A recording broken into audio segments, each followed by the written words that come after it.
baik kepada Allah maupun kepada sesama. Kami disadari untuk mewujudkan perintah khusus, yaitu mengasihi tidak karena seringkali ego kita itu dominan daripada sikap altruis, yaitu memberikan pertolongan demi kebaikan bersama. Untuk itu kita butuh penolong, yaitu Roh Kudus. Dia yang senantiasa menolong dan mengangkat kita kepada kebenaran akan kasih itu. Dan bahwa Roh Kudus itulah sehingga kita semakin menjadi pribadi yang sempurna, menjadi pribadi yang utuh sesuai dengan kehendak Allah, yaitu dengan cara tindakan mengasihi. Dengan kata lain, melakukan tindakan mengasihi dan dibantu tolong dan diarahkan oleh Roh Kudus, kita semoga menjadi pribadi yang utuh sesuai dengan rencana harapan dan kehendak. Biar dari sehingga kita sulit melaksanakan apa yang menjadi kehendak itu, mari kita mengekspresi dan keadilannya segala kelemahan dan keraguan kita. Tuhan Yesus Kristus mempola kuasa dan melaksanakan cinta kasih kepada Allah dan kepada sesama.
Saudara-saudara kasih, tuliskanlah Kristus di dalam hatimu sebagai Tuhan. Bersiap-sedialah setiap saat untuk memberi pertanggungjawaban kepada tiap-tiap orang yang meminta dari kamu tentang pengharapan yang ada padamu.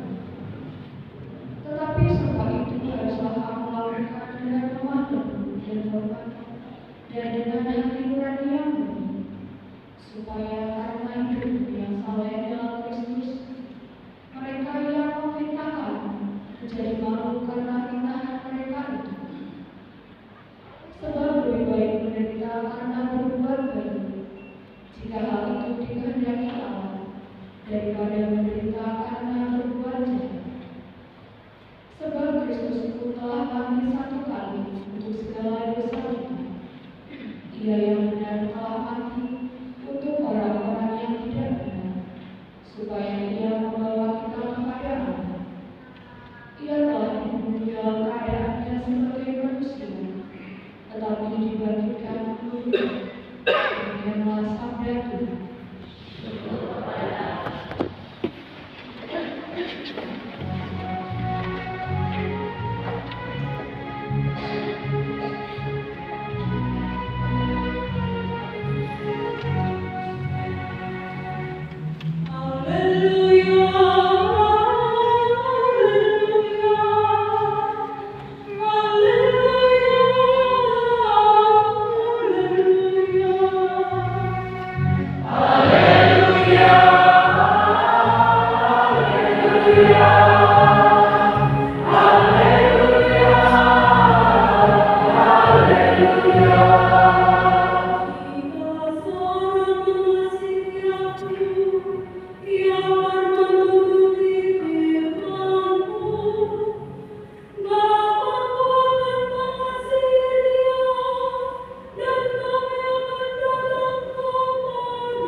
Maka saat pemisahan justru menjadi kualitas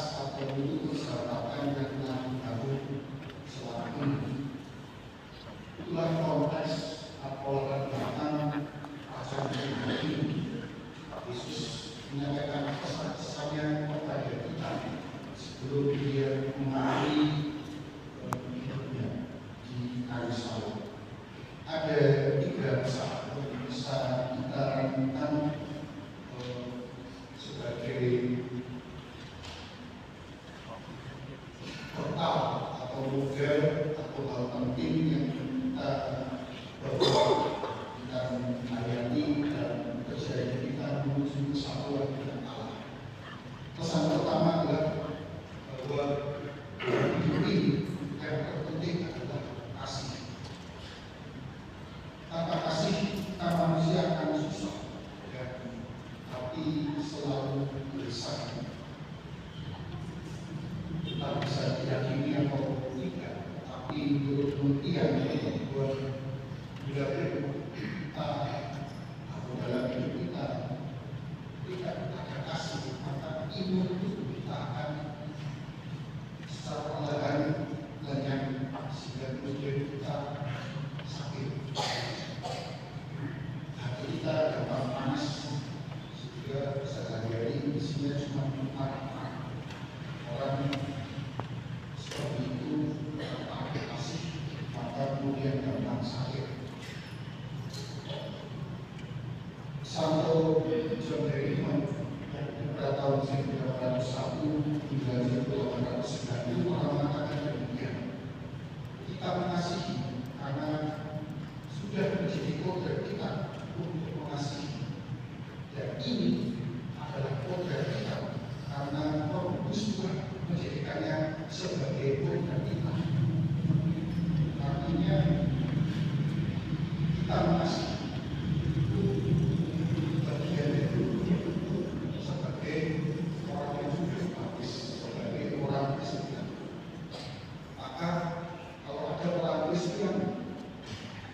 tidak melakukan tindakan mengasihi, berarti dia punya kodrat yang sebagai manusia.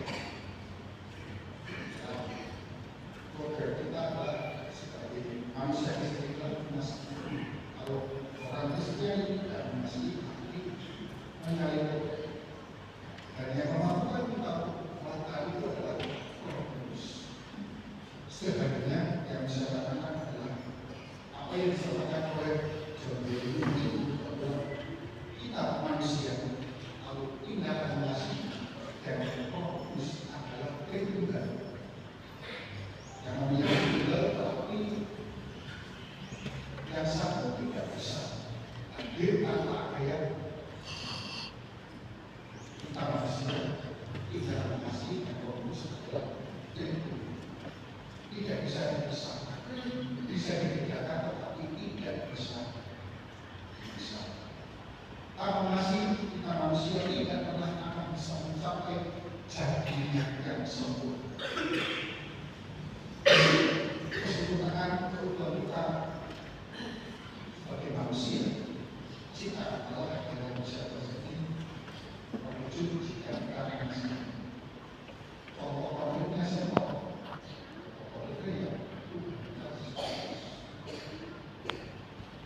Dia adalah suri-suri manusia yang sempurna untuk dalam tindakan mengasihi. Unsur konkretnya di mana tindakan mengasihi Yesus sehingga dia untuk sempurna menjadi manusia. Peristiwa Yesus mengorbankan dirinya, menyerahkan diri. Itu untuk konkret tindakan mengasihi yang paling tinggi.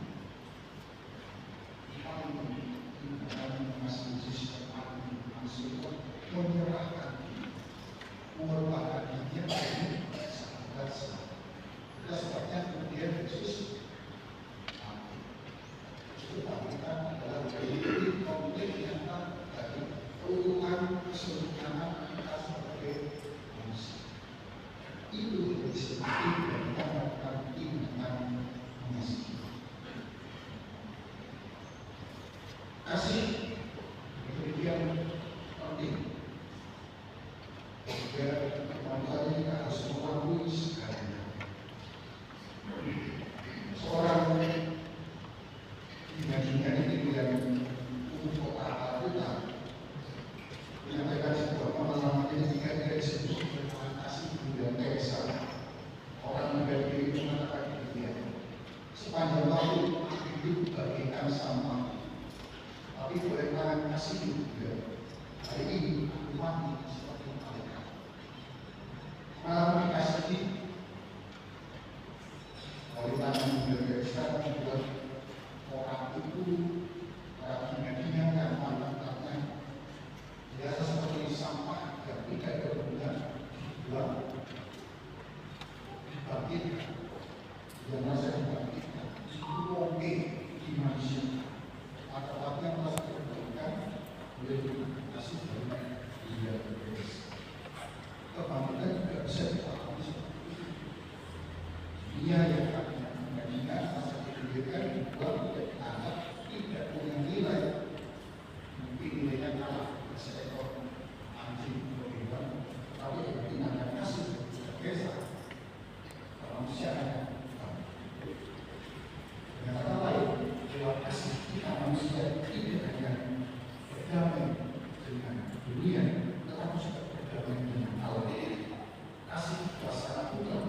dia pesan terakhir dari nanti sebuah kata yang indah tetapi juga sebuah janji keselamatan yang patut kita lakukan dan kita lakukan dalam sehari-hari. Itu poin pertama. Artinya pesan Yesus tentang kasih itu tidak masih ada sebuah undangan panggilan untuk semakin mengukuhkan keluarga kita sebagai manusia. Pesan yang kedua, roh penolong. Kasih itu dapat berkata, tetapi kita sadari itu sulit untuk menjadi nyata. Artinya kalau kita memerlukan dan memprofesi sekaligus evaluasi kita pribadi, betapa gampang kita itu bersih daripada mengasihi. Betapa kita mudah untuk berhenti curiga kepada orang lain daripada kita memberikan kasih. Itu kasih harus saling mengerti, memahami dan mengenai jauh dari hidup kita. Bahkan ketika kita ingin berbuat kasih yang seringkali muncul kejahatan. Seringkali saya tak tahu, tapi saya seringkali mengalami sikap itu. Ada sebuah peperangan dalam diri. Pengen berbuat kasih, tapi yang kemudian muncul hal yang tidak. Saat ini mengampuni, tapi dendam yang lebih kemudian saja. Saat ini berdoa sebagai bentuk kasih pada Allah, tetapi kemalasan justru yang muncul. Kemauan itu tetapi seringkali kedagingan kita tidak berbeda. Kedagingan kita lebih hebat, lebih kuat bergeraknya daripada kemauan. Inilah benar orang yang sangat menjaga diri. Itu sulit lepas dari dosa. Saya tidak baca kedua. Terus pada sebabnya mengatakan lebih baik menderita karena berbuat baik sejak itu dikehendaki Allah daripada menderita karena berbuat jahat. Itu di sini kita bisa melihat penderitaan ini berdoa. Jadi segala penderitaan maksudnya sebagai sebuah sekali. Penderitaan kalau tentang ini berbeda. Tapi seringkali kemudian roh jahat dalam diriku kemudian di situ peperangan di situ saja. Sampai kita berita karena sudah pemain. Wah itu saling. Masa berita karena sudah pemain itu saling. Jadi jangan sampai kita melihat untuk berita itu sebagai sesuatu. Berita itu Yesus sebagai sahabat sejati mau benar akan situasi kita ada orang-orang di sini. Karena Yesus Kristus Allah sudah seluruh umat menangani. Kita pasti sudah dijamin, sudah bagus, sudah dibaptis. Tetapi kesulitan tetap ada sedikit kemudian lagi. Kepentingan itu atau mendahulukan tindakan mengasihi dan menghadapi situasi tersebut Yesus kemudian memberikan solusi bagi kita. Namun syaratnya supaya bisa melakukan solusi itu kita harus bisa melihat dan berhati. Sebagaimana yang dikatakan oleh Satu Petrus dalam pasal 3 bersuara, yaitu kita mengatakan dan memohon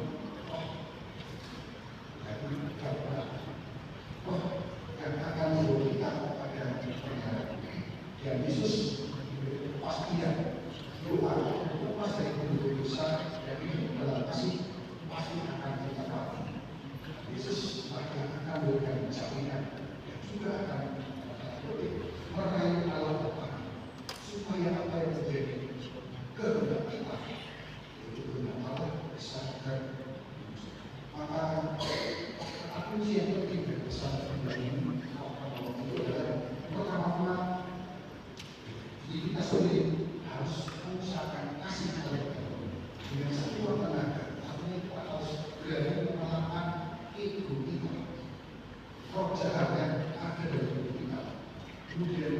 fasilitas kita bagus lagi. Kita mau apabila jangan menggunakan usaha orang kita melakukan orang itu dia orang sifat itu berubah manusia kita akan sedikit pesan ketiga yang terakhir adalah kenapa kita mesti mencintai Kristus dan mengapa Kristus mencintai kita. Pada dasarnya kita manusia. Salah satu tujuan atau keinginan manusia adalah mengalami kesatuan. Kesatuan Tuhan dan kita sama-sama memiliki satu keinginan utama, yaitu bersatu. Kata lain, hidup kita bumi dan muaranya adalah kesatuan. Sama seperti kalau orang menikah, mengapa kalau kita menikah?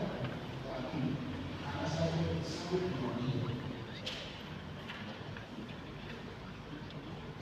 Namun kesatuan itu saya kira itu semua. Tanpa Yesus mengatakan demikian, hati itu tidak pernah sebelum bersatu dengan mengisinya pada Tuhan. Dan Yesus pada hari ini menunjukkan dengan petunjuk bahwa untuk mencapai kesatuan dan dengan memberikan perbuatan Yesus menunjukkan caranya, yaitu mati saling berhubung kita saat yang sangat dicintai. Kalau yang Kristus salib itu Yesus menuntut kita bukanlah kabar kita tapi sahabat. Kalau kabar berarti kita tidak hidup satu mengasihi, tetapi sebagai sahabat Yesus menunjukkan kita telah mengangkat korban, kita telah mengangkat kata-kata seperti apa nantinya itu akan lakukan saya kasih inilah rahasia cinta yang Tuhan Yesus berikan kepada kita, yang Tuhan Yesus tidak berikannya kepada orang lain, hanya kepada orang-orang pilihan, yaitu tapi ambil mereka menjadi orang yang berupa rahasia cinta bagi Allah. Rahasia cinta ini yang akan memberikan itu sempurna.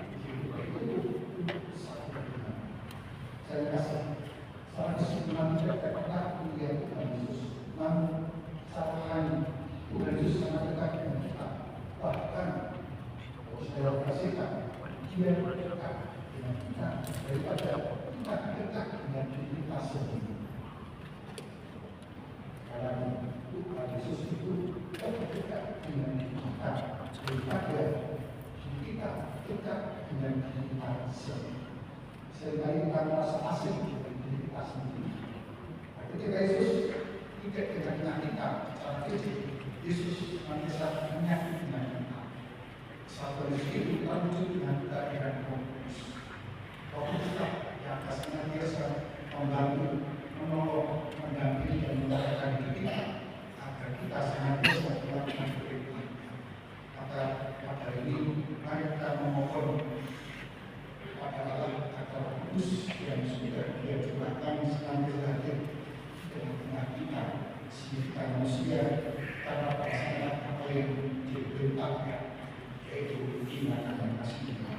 Semoga dengan usaha kecewa kita dengan kasih kita itu para rohani kita mampu melakukan ego kita sehingga menjadi pribadi yang utuh, menjadi pribadi yang sempurna. Sehingga pada saatnya Tuhan Yesus akan menyatakan diri kepada kita. Yesus menyatakan kepada kita, nanti kita telah bersatu dengannya dalam alam keabadian. Semoga Roh Kudus senantiasa bekerja dalam kita dan kita mampu bersama dengan Roh Kudus itu. Kami Tuhan sepanjang segala masa. Amin. Mari kita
Dengan dukungan Roh Kudus, maka kita menyatakan doa-doa kita kepada Bapa di surga. Itu materi yang dijawabkan. Utuslah Roh Kudus membawa kami umat Dia Tuhan.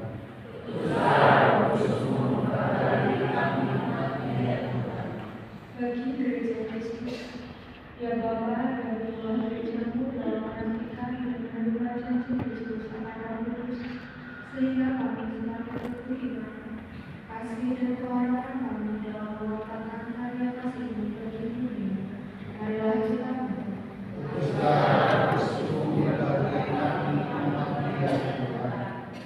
bagi persoalan-persoalan besar di dunia dewasa ini, ya Bapa, utuslah Roh Kudus menyertai setiap langkah hidup kami, sehingga kami selalu menghormati apa menjadi manusia, dan setiap sedia merupakan kesempatan hidup bagi semua orang. Marilah kita mohon.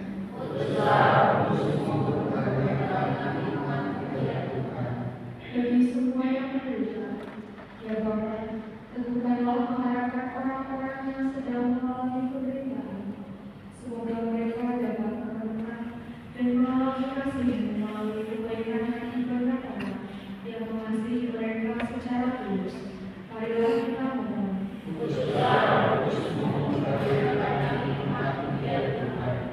Bagi kita sendiri, ya Bapa, semoga berkat perayaan Ekaristi ini kami semakin rukun bersatu dalam karya dan karya penyelamatan. Marilah kita mohon.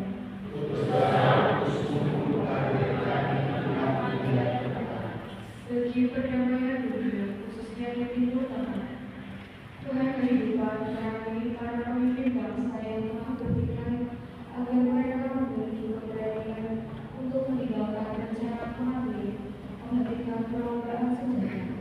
Semoga mereka memiliki ruang stabilitas dan keberanian tidak dibangun melalui ancaman tinggal balik atau melalui senjata yang menabur kehancuran, penderitaan dan kematian, tetapi hanya melalui dialog yang masuk akal, otentik dan bertanggung jawab.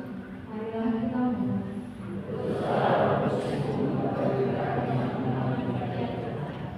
Bapak bersama Kudus alias Sambal Sambil mengucap syukur atas kehidupan yang telah diletakkan kepadanya hingga usia ke-13.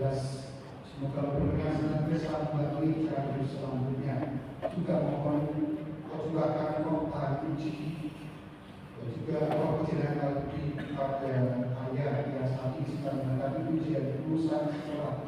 Jauhkanlah dia dari segala gangguan dan mengganggu konsentrasi dia dan fokuskan dia dalam belajar, terutama dalam hal permainan HP, sehingga kalian menjadi harapan orang tua dan juga cita-cita yang akan terwujud. Marilah kita berdoa.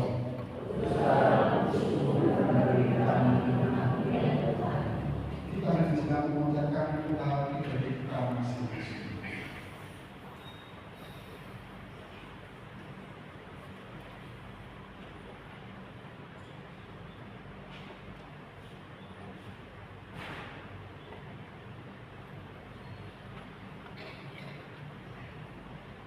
Marilah kita mohon.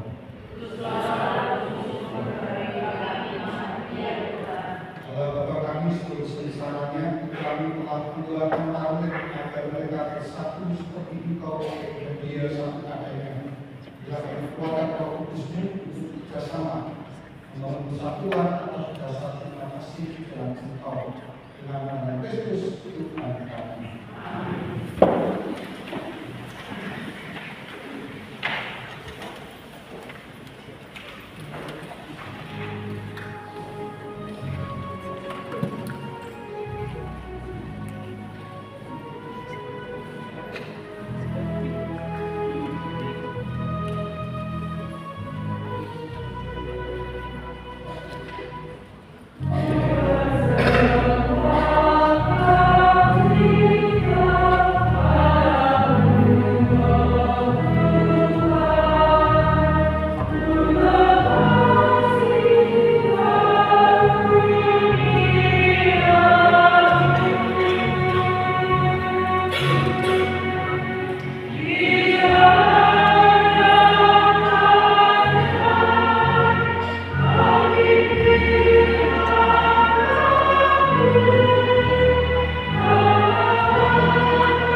Tuhan kami.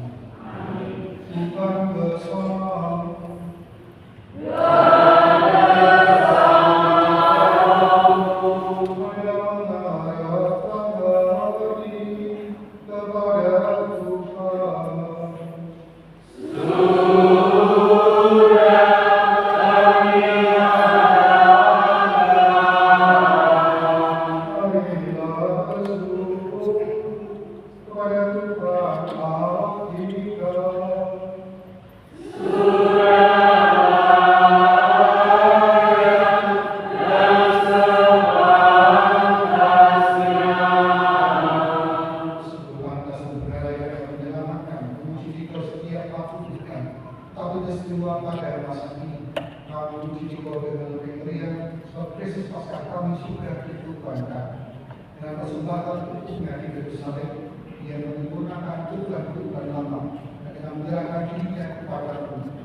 Ingatlah juga saudara-saudara kami yang telah meninggal dalam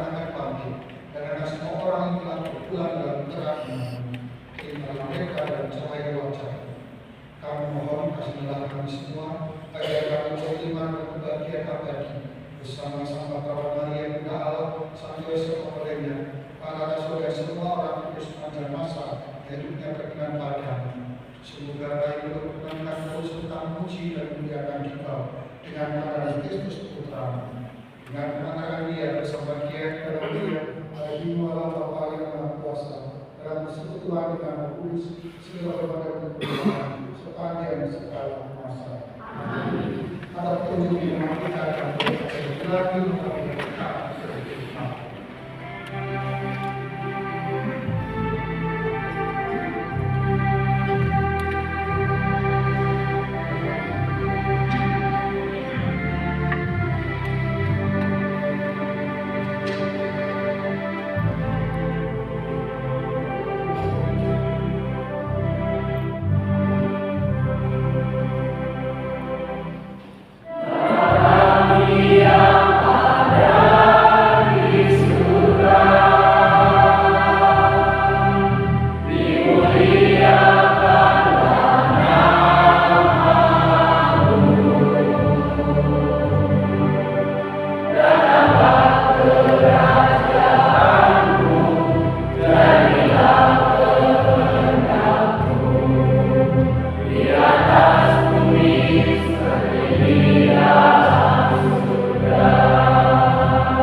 Jikalau kamu mengasihi aku, kamu akan menuruti perintah-perintah sabda Tuhan.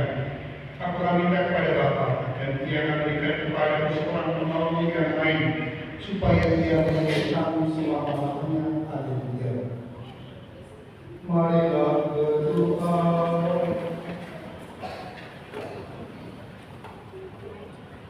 Allah Bapa yang Maha Pengasih, kami bersyukur karena telah Kau anugerahi sangat surgawi, yakni tubuh Kristus Putramu. Kami mohon setelah Kudus-Mu kepada kami untuk menolong dan memberi kami di jalan Putramu hingga kepada kehidupan kekal. Dengan nama Kristus Tuhan kami. Amin. Pengumuman gereja yang perlu diperhatikan yang penting hari ini, yang pertama dan di bahan katekes bulan liturgi nanti akan di-share di grup WA Starling masing-masing beserta dengan video animasi. Bapak Ibu bisa membaca maupun mendengarkan video. Kemudian yang kedua, bisa hari raya kenaikan Tuhan yang tadinya bisa harian saya tulis sore hari ini, ternyata karena libur hari itu maka misa akan diadakan 4 kali, termasuk di paroki itu seperti misa hari Minggu. Jadi jam 7 pagi. Misa hari raya kenaikan Kamis 14 Mei itu pagi hari 27. Hari itu adalah hari libur nasional, tapi kita adalah hari raya besar. Bapak Ibu silakan untuk mengingat tanggal tersebut adalah harus ke gereja. Kemudian yang kedua, mengundang OMK dan umat yang mau belajar tentang jurnalistik untuk mengikuti pelatihan jurnalistik bersama jurnalis dari Harian Kompas ya. Pada Sabtu 16 Mei 2026 pukul 8.30 di Pastoran.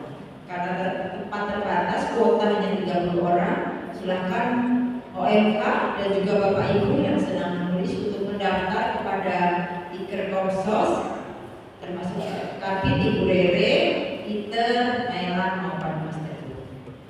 Sekali lagi mengundang OMK dan seluruh umat yang senang dengan jurnalistik untuk mengikuti pelatihan jurnalistik pada Sabtu 16 Mei pukul 8.30 WIB. Pengumuman lebih lengkap silakan nanti dibaca di WA masing-masing. Demikian, terima kasih. Itu hari Kamis, Gereja Kenaikan Tuhan itu hari raya wajib, setara dengan hari Minggu, ya. Jadi harus bisa. Ya, saya tahu. Ya, wajib, ya. Pendengar soal seluruh masyarakat. Wajib, karena sama dengan hari Minggu. Tapi bukan berarti kok berarti bukan saya tidak gereja karena seperti kami orang tetap hari Minggu yang gereja hari Minggu saja. Ya, di nilainya derajatnya sama dengan hari Minggu. Bagaimana kenaikan Tuhan? Ingat. Baik, mari kita melayani dan mohon berkat Tuhan. Tuhan bersamamu.